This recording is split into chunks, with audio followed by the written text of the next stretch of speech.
Bom, olha só, a gente recebeu um desafio, né? Uma pessoa com um Gol disse que ninguém conseguia resolver o problema, que em baixa velocidade, quando ele entrava numa rotatória ou numa curva, o pneu cantava, né? Aquele ruído. Bota aí, produção. Isso, muito fácil, né? E mexeram em pneu, trocaram, aliás, pneu, não era calibragem, não era pneu gasto, não era problema de geometria. Adivinha o que era? Exatamente, o amortecedor. O que você tem que entender é de que o amortecedor é ele que vai ajudar a fazer com que a mola, que só tem função de expansão, jogar o pneu em contato com o solo. Quando o amortecedor, né, ele não está atuando da maneira correta, o que você tem é o pneu com menos área de contato no chão. Então, na hora que você vai fazer uma curva, né, ele abre a extensão do amortecedor junto com a mola, por exemplo, e aí o pneu, em vez de a mola conseguir empurrar o pneu lá para o chão, ela fica solta. Ou seja, o conjunto da suspensão depende muito do trabalho do amortecedor, como eu disse, a ajudar com que a mola jogue, comprima o contato do pneu com o solo. Foi trocar simplesmente os amortecedores e essa cantada de pneu, né, parou.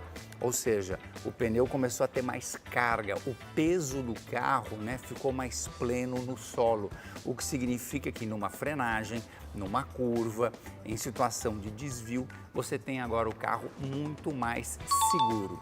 Então, investigar se é pneu, se é calibragem, é o caminho.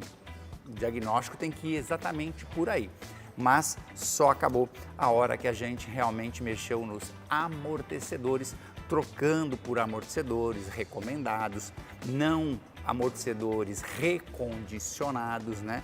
Amortecedores que atendem aí o equipamento original. Bom, veio uma pergunta pra gente. Estou escutando um gló, gló, gló. Pega aí, faz isso, gló, gló, gló. Na suspensão, pode ser amortecedor? Pode ser, mas depende. A parte superior, onde você tem um prato aqui e às vezes ela desgasta, isso é uma coisa, não precisa trocar o amortecedor por causa disso. Assim mesmo como as conexões na parte de baixo, com buchas, enfim. Se ali está danificado, não necessariamente você vai ter que trocar o amortecedor.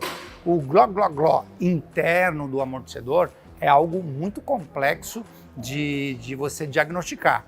Ele geralmente vem seguido, por exemplo, de uma umidade, ele vem seguido de um vazamento, porque existe todo um trabalho hidráulico aqui exatamente para segurar. Por isso que muitos dos gló que você ouve não tem relação com o amortecedor. Em último caso, pode ser o amortecedor. Você tem que investigar uma série de outros componentes primeiro, antes de dar o diagnóstico, né, de que o problema é amortecedor e aí você substituí-lo. Se for um carro usado, tentar saber qual é o histórico desse carro antes. Mas muito cuidado, não sai trocando amortecedor aleatoriamente não, porque se trata de uma peça extremamente robusta, né? E que na maioria das vezes o gló não é amortecedor, só em último caso. Valeu! A pessoa, ela notou de que de um dia para o outro o carro, quando ele guarda na garagem, começou a fazer uns estalos. O carro está desligado e fica tec, tec, tec, tec. Gostaram da sonoplastia? Tec, tec. O que pode ser isso? Pois é, isso acontece realmente de um dia para o outro.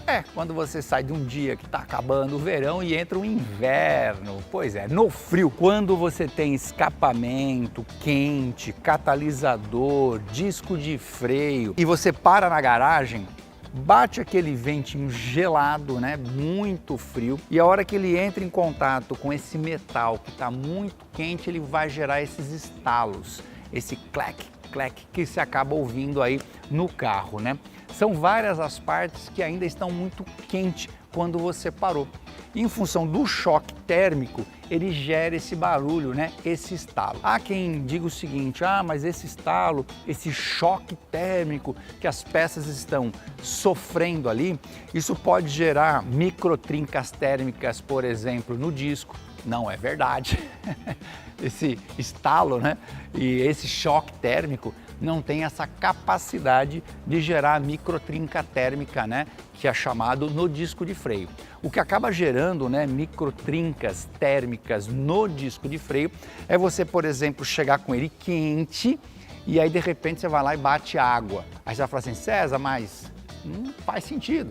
Você está andando com o carro na chuva, por exemplo. Quando você está andando, o vento ele ajuda a baixar a temperatura. O disco ele sempre vai ficar mais quente quando você para. Você pisou no freio, parou e não tem o vento arrefecendo o disco. Por isso que muitos furos que você vê aqui na roda estão para esfriar o freio quando o carro está andando. Nessa hora que você para, ganha temperatura o disco. Aí você joga a água e pá! Aí você gera um choque. Porque, repito, a água da chuva, mesmo que você mergulhe o carro, por exemplo, numa poça d'água, aquela temperatura ela é sempre menor que a temperatura de quando você para o carro. Entendido?